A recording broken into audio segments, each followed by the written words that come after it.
আপনারা দেখছেন নিউজ 24, সাথে আছি মোহাম্মদ ইমতিয়াজ। ঈদ উপলক্ষে প্রকাশ পেল সঙ্গীত শিল্পী ইলিয়াস হোসাইনের তৃতীয় একক অ্যালবাম না বলা কথা ৩।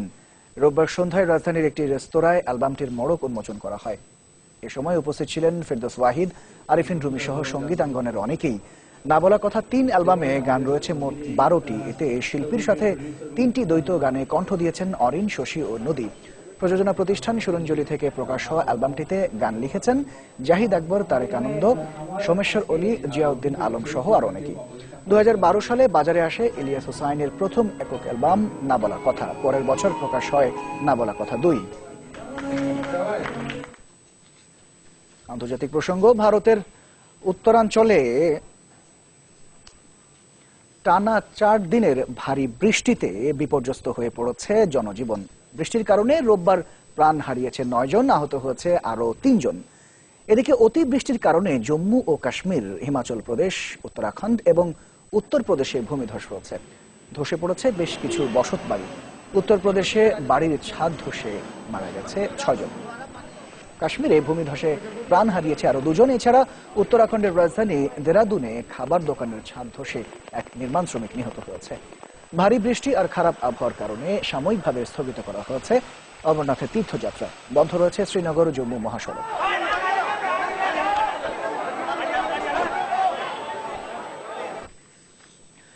চীনে শক্তিশালী টাইফুন চ্যানহোমের আঘাতে ভূমিধস শুরু হয়েছে, তবে এখনো প্রাণহানির খবর পাওয়া যায়নি। স্থানীয় সময় শনিবার চীনের পূর্ব উপকূলে টাইফুনটি আঘাত হানে।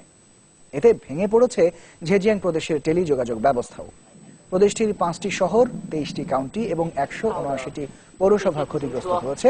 প্রাণহানি কমাতে আগেই প্রায় 10 লাখ মানুষকে নিরাপদ স্থানে সরিয়ে নেওয়া হয়। জাপানের আবহাওয়া অফিস বলছে, সুপার টাইফুন হিসেবে চ্যানহোমকে যতটা শক্তিশালী মনে করা হয়েছে, এখন তার শক্তি অতটা নেই। গ্রিসের আর্থিক প্রণোদনা বিষয়ে বেলজিয়ামের রাজধানী ব্রাসেলসে আবারও ইউরোজোনের আলোচনা শুরু হয়েছে। স্থানীয় সময় বেলা 12টায় শুরু হওয়া বৈঠকে অংশ নিচ্ছেন ইউরোজোনের 19 দেশের অর্থমন্ত্রী। গ্রিস সংকট বিষয়ে সমাধানে না পৌঁছা পর্যন্ত আলোচনা চলবে বলে জানিয়েছেন ইউরোপীয় কাউন্সিলের প্রেসিডেন্ট ডোনাল্ড টাস্ক। শনিবার 9 ঘন্টার দীর্ঘ আলোচনায় কোনো সমঝোতা হয়নি। গ্রিস বিষয়ে আলোচনাকে অত্যন্ত জটিল বলে মন্তব্য করেছেন ইউরো গ্রুপের নেতারা। এদিকে ইউরোপীয় ইউনিয়নের সদস্য দেশগুলোর পূর্ব নির্ধারিত রোববারের সম্মেলন বাতিল করা হয়েছে। ইউরোজোনের অর্থমন্ত্রীরা গ্রিসের আর্থিক প্রণোদনা বিষয়ে কোনো সমঝোতা না আসতে না পারায় সম্মেলন বাতিল করা হয়।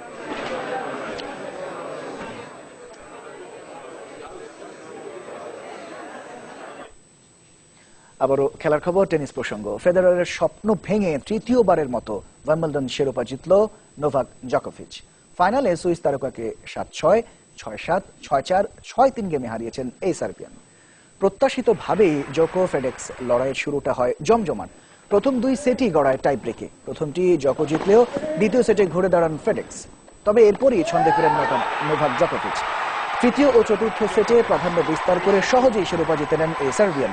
এটি জকোভিচের 9ম গ্র্যান্ড স্ল্যাম শিরোপা। গেল 18 এই ফেডারারকে হারিয়েই উইম্বলডনের শিরোপা জয় করেছিলেন এই সার্বিয়ান।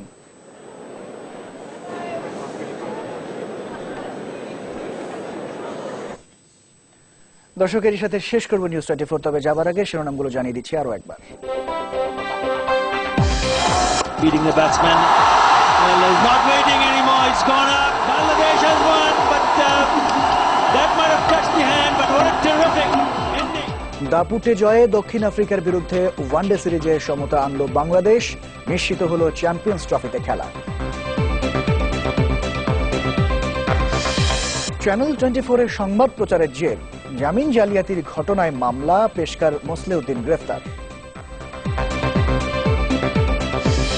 সিলেটে কিশোর সামিউল হত্যার ঘটনায় গ্রেফতার প্রধান আসামির রিমান্ড শুনানি সোমবার। চট্টগ্রামে মামা পিটিয়ে মারল 8 বছরের ভাগ্নেকে। এলজিআরডি মন্ত্রণালয়ে কাজ শুরু করলেন খন্দকার মোশাররফ। সর্বাত্মক সহায়তার আশ্বাস সৈয়দ আশরাফের। উনি আমার জেনারেল সেক্রেটারি, ওনার অনুমতি নেওয়ার জন্য আমি গেছিলাম। এক পার্লামেন্টের সদস্য, আমরা তো একসঙ্গে কোঅপারেশন থাকবো।